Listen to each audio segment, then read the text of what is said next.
Something mind-numbingly dumb happened recently, and I want to talk about it. Unless you've been living under a rock or, under the sea, you'll probably be aware that one of the things Disney announced at the recent D23 Expo was a live-action The Little Mermaid remake. You'll probably also be aware that, in a development literally nobody could have predicted, a large and specific section of the internet summarily shat themselves in anger. But it's fine, guys, they're not racist, they're the sensible ones with valid concerns. We're all just overreacting. Or at least that's the general stance of right-wing commentator and noted TERF Matt Walsh. Instead, if we look at the situation with facts and logic in mind, we'll see that Ariel shouldn't be dark-skinned because of Mermaid Science. From a scientific perspective, it doesn't make a lot of sense to have someone with darker skin who lives deep in the ocean.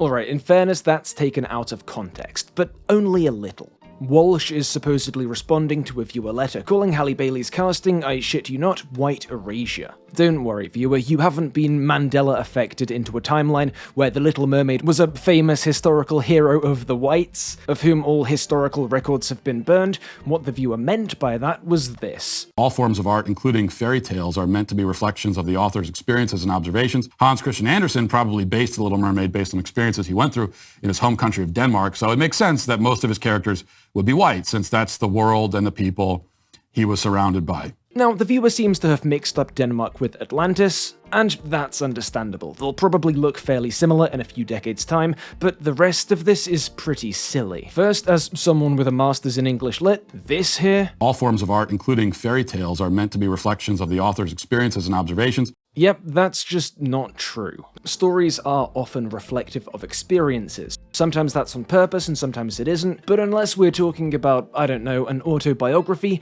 at most that's only ever one purpose among many. But yeah, Walsh just agrees with all this tripe and then he adds his own take, which is where things start to get spicy. There's two main parts here.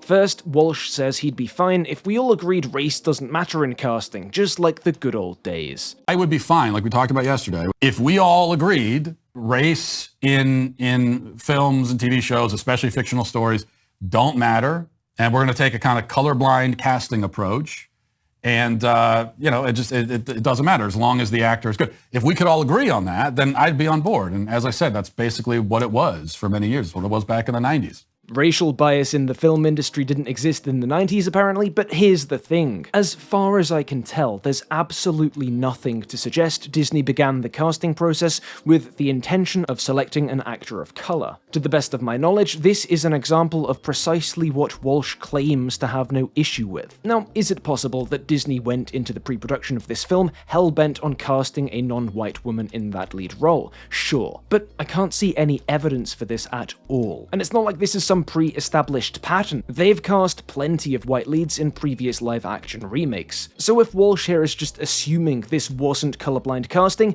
Bailey wasn't simply the best pick for the role based on no evidence, then there's really no other conclusion to draw here than that Walsh is only fine with colorblind casting when it results in white lead roles. So this whole first part is very hypocritical and also pretty damn racist. But then we get to the snippet that went viral, the Mermaid Science. From a scientific perspective, it doesn't make a lot of sense to have someone with darker skin who lives deep in the ocean. The secondary objection Walsh has to this casting is because it's not realistic that a magical mermaid, as a creature living beneath the waves, could have dark skin. And I don't really know what to say here except that this is fucking Moonman talk. In a story utterly rife with things which make zero biological or physical sense, like sentient crabs and undersea speech that sounds like this. Ariel, listen to me. Instead of this. Zeroing in on the skin color of, again, a mermaid as the thing that needs to be scientifically accurate is honestly pretty deranged. Especially since it isn't even true that everything that lives in the depths of the ocean has pale, translucent skin. Now, Walsh and his defenders insist upon a few caveats with this clip. First, that it's not just against Halle Bailey's casting, that Walsh also says the Little Mermaid should be translucent, so it's criticizing equally the original animated design. That's what the Little Mermaid should look like. She should be totally pale and skeletal, where you can see her skull through her face. And if you severed this soundbite from all context, then maybe there's a shadow of a point here. But the soundbite doesn't exist in a vacuum. It's part of the rambling agreement Walsh gave to that viewer concerned about Little Mermaid 2023 as white erasure. At the very minimum, this point is implicitly criticizing Bailey's casting. And the second caveat they insist upon is, hey, don't worry guys, it was a joke. Matt was only joking. Dude, he was joking. It was a joke. And hey, you know what? Maybe it was a joke, but if it was, what is the joke here? What's the punchline? That no one should care about Mermaid's skin color? That it's dumb to get hung up on it because it's always unrealistic? In that case, who's he dunking on here except himself and the viewer who wrote in? Because while the Mermaid Science line may not have been fully sincere, his agreement that this is a big deal, that this is white erasure, that seemingly was. Clearly the real answer here is Walsh didn't put that much thought into it. The purpose of this quote joke was to function as a quick, easy, correct sounding secondary justification for his position that in the abstract, casting black actresses in roles like this is fine, but it isn't fine in this example for reasons, but also to function as a justification which could be collapsed down at a moment's notice into that standard just kidding brah, why so triggered defense. An umbrella which shields not merely the joke from criticism, but the joke's context too.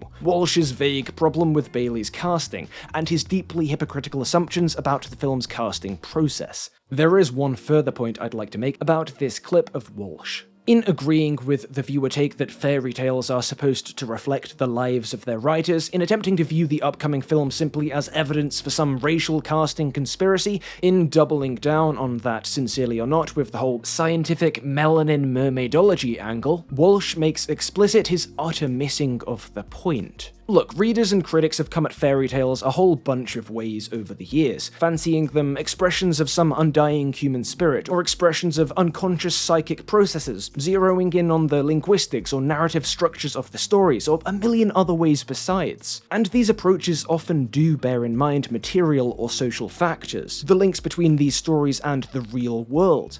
For instance, the way these stories reproduce existing inequalities, or the social functions these narratives may have served within the communities from which they emerged, so this isn't at all to say that these stories and the way we tell and retell them don't intersect with the real, with culture, with politics, with identity. It's just that what makes them fairy tales is the way these stories find the real in the unreal. Without that fantasy, that transcendence of the mundane, that imagination of a world where things don't always follow the rules of reality, they wouldn't be fairy tales. Mermaid Science isn't just a dumb take or a bad joke, it's antithetical to this film, the story it's based upon, and the rich history of that story's genre. Look, it's fine to dislike the trend of live-action remakes, their bland production design and the artistic stagnation that on some level they undoubtedly represent. That's where I stand. I'm not gonna go see this film, I haven't gone to see any of them. And criticism of these films for being uninteresting, being bad on a technical level, or for like plenty of other reasons is fine, so long as it's done in good faith. But on a wider level, that isn't what's happening here with the response to this remake's trailer. I don't know who needs to hear this, but good faith criticism is not the same as devoting hours upon hours of your life to making rage bait content using lazy dog whistles.